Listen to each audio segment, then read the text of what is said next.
শনিবার ঋষ্যমুখ রক্ষা কালী মন্দির প্রাঙ্গণে বৈদিক ব্রাহ্মণ সমাজের উদ্যোগে বাল্যবিবাহ প্রতিরোধ নিয়ে এক গুরুত্বপূর্ণ আলোচনা সভা অনুষ্ঠিত হয়। সভায় উপস্থিত ব্রাহ্মণ সমাজের প্রতিনিধিরা বাল্যবিবাহের ক্ষতিকর দিক নিয়ে বিস্তারিত আলোচনা করেন।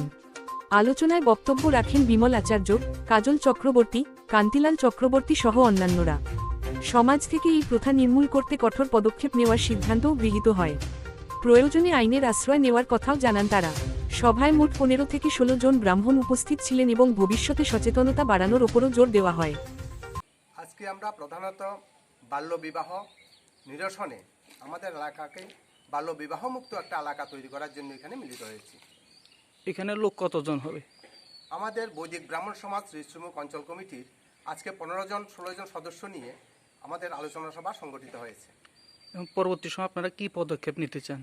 আমরা বিশেষত এটা তো গ্রাম্য পরিবেশ, অনেকে অনভিজ্ঞ আছে, জ্ঞানের অভাবে অনেক কিছু করে, ছোট বাচ্চাকে, ছোট মেয়েকে, ছেলেকে বিয়ে করিয়ে ফেলে।